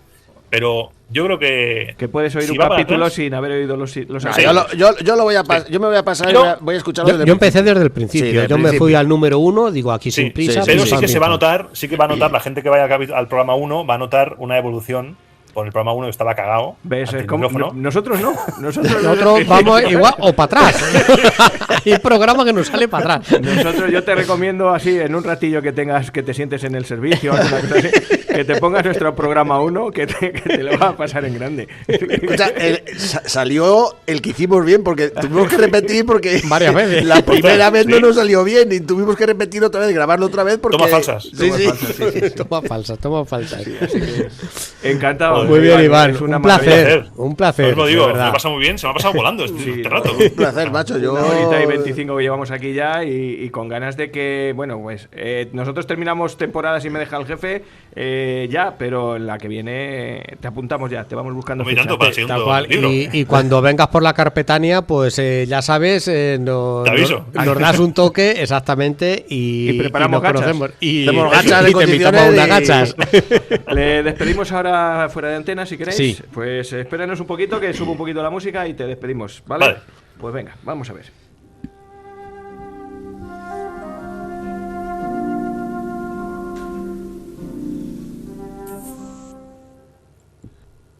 Qué bien te lo has pasado, ¿eh? Un corrinillo en un charco. Me acabo de suscribir a su podcast. ¿Sí? Así, sobre la marcha. Roma a Eterna.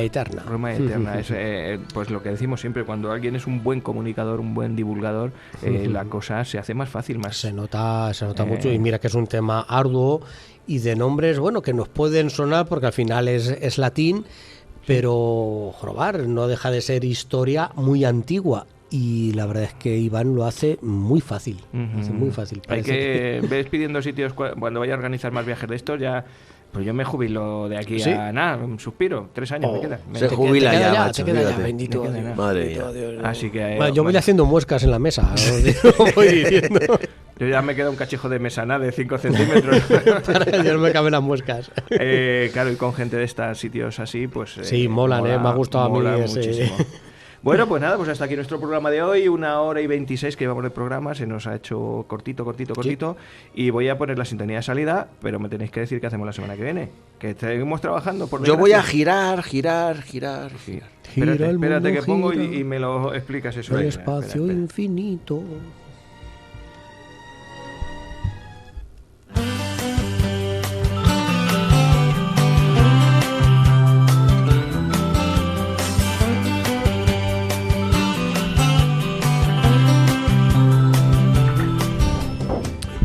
Bueno, que por cierto, no os he dado la enhorabuena a vosotros que sois madridistas. Y yo muchas gracias. Que no quisimos hacer spoiler el otro día. Fíjate. Es verdad. Y pues eso, que nos quedan programas, ¿no? Vamos a hacer un pequeño recuento de qué nos queda hasta el fin de temporada, si te parece. Pues me parece bien. Nos queda el programa que viene. El viene, que va a ser normalito. Normalito, buscamos un tema. Yo tengo algo del siglo XIX, ya lo he dicho. Creo que tú también, Joaquín, ¿no? Creo que yo también, que por una vez, después de 6 años, por fin vamos a coincidir más o menos. A lo mejor lo hacemos en la misma... ¿Siglo XIX? En la misma... ¿Yo también? ¿Tú también? Ostras. 1836. Yo 1800 por ahí. Sí, también. Un poquito, sí, por ahí. Pues mira, podemos... Juan y yo, si queremos, lo podemos hacer en una sección nada más, los dos. Tal cual. Va una cosa sobre la otra. Yo es que voy a girar. Tú vas a girar, sí. Pero no dices para qué. No, voy a girar y girar y girar. Bueno, pues yo os voy a hablar... Es que he dicho 1836 porque en 1836 están recogidos en muchos sitios, no solamente en uno, es la Gaceta de Madrid, el antiguo BOE, la publicación de la Diputación Provincial de Toledo, varios periódicos. Hay un mismo artículo en el que se habla de un acto en homenaje a los jefes de la Guardia Nacional de la... Entonces todavía no reina, pero de Isabel II, la Guardia Nacional. Entonces quiero contar un poquito qué era la Guardia Nacional, por qué se hace ese homenaje y demás y demás. Y es en Santa Cruz de la Zarza, entonces. Bien, eso está muy bien. Mira. Y es un 22 de mayo, que un poquito después... Pues tendrán lugar los hechos a los que me voy a referir. Yo me remonto un poquito atrás, ¿sabes? Por darle contexto. Pues, ¿sabes? Sí, ya iba yo, pero tú... No tanto a la Roma Eterna, pero vamos... Santa Cruz de la Zarza comenzó a... Hablaremos del motín de los sargentos de la Granja, del Palacio de la Granja, para ponernos en contexto de todos los tejamanejes, y ya lo comentamos en su momento en los programas del siglo XIX, pero vamos... entrar un poquito más en detalle. Todos los Juegos de Tronos que hubo en aquellos años. Bueno, pues es que una época apasionante. Sí, también. Vale. Pues tenemos el programa siguiente, que es lo que hemos dicho, y después tenemos... un programa, conocí a una pareja en Ocaña el año pasado. Vamos, ella es concejala de Cultura de Ocaña. No sé si vendrá, él sí va a venir, de seguro. Su pareja. Ajá. Y bueno, pues vamos a hacer un viaje por ahí por Ocaña. No, por más allá, no. más al este, allá. más al este, Sí. más al este. Hacia entre el mediano y entre el medio y el lejano oriente. De la mierda, la música. Ay, señor, lo tenéis que ver, lo tenéis que ver. Un día de estos voy a poner una cámara por aquí en el techo y lo vamos a hacer en directo, pero con la cámara. Y luego pues tenemos el último Hay un programa. proyecto. Hay un proyecto. Hay un Estamos en proyecto ello. para traer aquí a Estamos tres expertos. cerrándolo. 3 expertos que nos van a hablar sobre, bueno, Misterios y secretos de la mesa de Ocaña. Sí. Tal cual. Vamos Sí. a sí, más o menos. Y lo así. queremos hacer público en la Casa de la Cultura o en el Pósito. Sí, que con la gente para pueda que os ir. animéis, Y vengáis. vamos a, de esto del ayuntamiento todavía no sabe nada, pero lo sabrá. Se está enterando ahora por la radio. Pero vamos, sí, no tenemos buena conexión tanto con los invitados como con el ayuntamiento. Ya a ver si así es que, posible. a ver si Vale. es posible. Bueno, pues está muy bien. Lo Pues vamos nada, contando. Pues ya está, vamos Pues contando. vuelvo a poner el siniestro total y nos despedimos.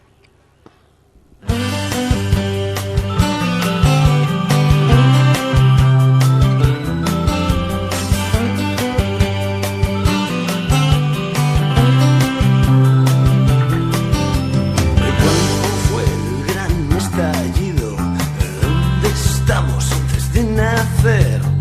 ¿Dónde está el eslabón? Y una vez hecha la foto, don Juan, don Joaquín, nos vemos la semana que viene.